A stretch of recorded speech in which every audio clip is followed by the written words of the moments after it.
So you're watching YouTube and see all these NGS players with all this SG dumping into scratches and still having near infinite amounts after. Or maybe you're a new player wondering how to buy material storage and all those scratches. We'll talk about it today, but before we do, my name's Zan and I make content here on YouTube and stream on Twitch. Also, this is where I do the like, sub, and comment request. Anyway, let's get into the video. I'm going to separate this into NGS and base PSO2, starting with the former first. There are sometimes the same method works on both games, and I'll mention when they do come up. Also, some of these are one-time options, and some of them are reoccurring. If I don't mention how often they reset, assume they're a one-time thing.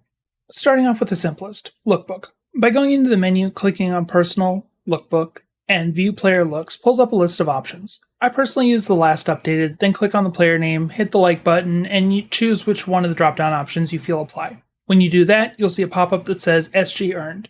You can do this 5 times a day and get 1 SG per player, up to 5 players. Premium players get 2 SG per, giving them up to 10 SG per day. This only works on the NGS side, so base players will need to swap over.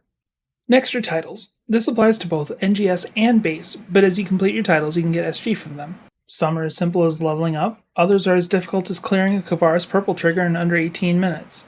These can be checked in NGS by going into the menu, Personal, and Title. In base, you need to go to the title counter to the right of the lobby gateship entrance to claim and check titles. Stellar Graces are a great source of SG, since they drop between 5 to 10 each. The downside is that they're limited to 30 per day, usually only for 3 days, and it's based on event timing. They do seem to do this once every 2 to 3 months, so it's a decent way to stockpile or pick up the 90-day material storage and not have to worry about it later. Another easy but seasonal option is the event shop. There's usually about 100 SG at first, then another 100 after the event shop refreshes, which happens midway through the event. As of this recording, the 10th anniversary event is on its 3rd week, so I'm able to get the second set of 100 SG as soon as I grind up enough seasonal points. There's also PSO2 Day. This gives us 50 SG on the 2nd of the month, and the 22nd if you have premium. Though global PSO2 Day is a little different since it goes for 36 hours instead of JP's 24. If it falls during a maintenance window, they'll extend it to 48 hours.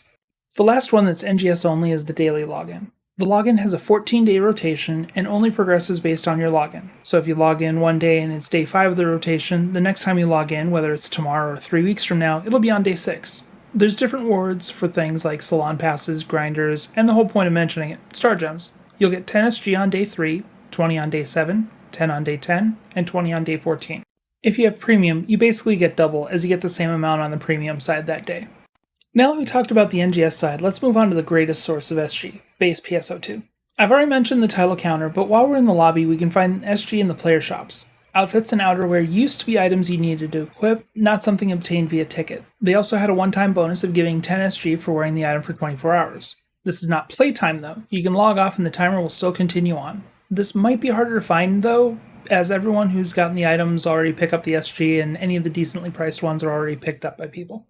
The casino is probably the most fun in my opinion. By turning in 1,000 casino coins in the limited prize shop, you can get 10 SG per week. There's also an option to spend 1,700 casino coins for 5 SG and can be bought 6 times. The great thing about this is the limit is ship level. This means that if you sit and farm up the casino coins on all 4 ships, you can earn up to 160 SG per week.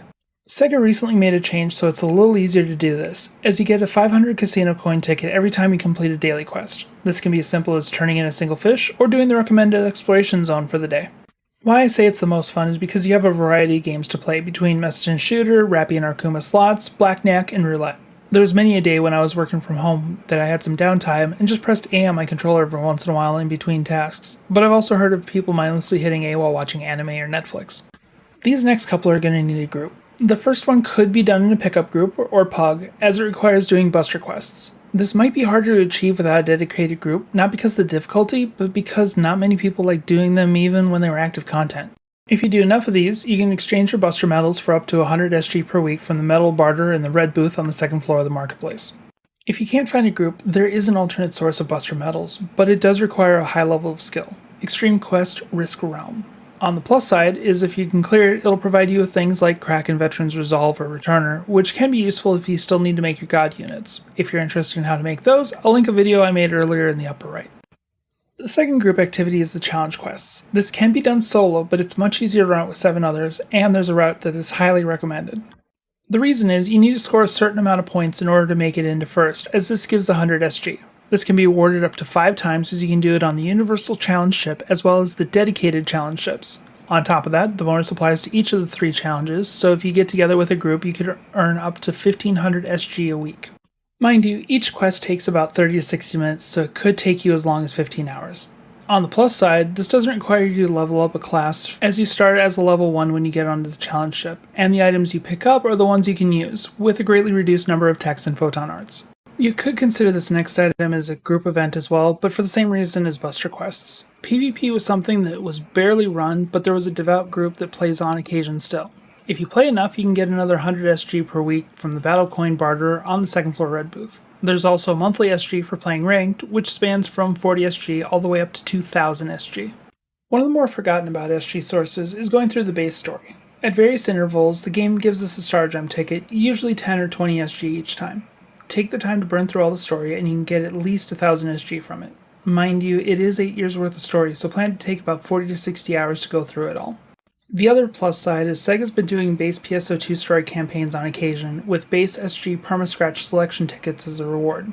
While I'm not a fan of base hair, and you don't get finger movement with the base outfits, there is still a great selection of outfits, plus the accessories still work well in NGS. There was a way to get Star Gems from the Megatsu Silver and Gold tickets, but I believe those are no longer available. When NGS first released, they said they weren't going to have them, but they could still be found in the rewards at the end of recommended quests. I believe they fixed it, but if you happen to get one, the silver is a quick 10 SG and the gold is 30, but it's more of a slog for that last one. Finally, rankings. If you check the Visiphone, you can click on rankings and see there are 4 different categories that each give Star Gems every week. Rare Containers Open requires you to go around the fields and break red boxes. Unlike in NGS, these have a chance of spawning randomly. Head to an exploration or free field and run around for a bit. Personal bias leans towards mines and tundra, but there's a reasonable balance between all of them. Personal quarter visitor rankings is just that, how many people walk into your personal quarters. This used to be easy if you put some time into crafting, but now that it's much easier to level it up, most people that still play have put the time and effort into getting the power-ups they need. Now, you just need to convince a few of your friends or alliance members to come hang out once in a while. And time attack is based on a selected time attack map. Beat the designated map in both a group or solo fast enough, and get Star Gems. There's technically one last place to get them, and that's with real money. You can buy SG with AC in the store menu. The conversion rate is terrible, with 20 SG costing 100 AC. There is a discounted rate the more you buy, but I'd personally only use this option if you're still missing that one item on the SG scratch, and it's going away in the next few hours with maintenance. With that, that should be all the sources of Star Gems in PSO2. Did I miss one? Have any tips to make things easier? Let me know in the comments. If this info was useful, hit that like button, and subscribe if you want to see more. Until next time, have a good one.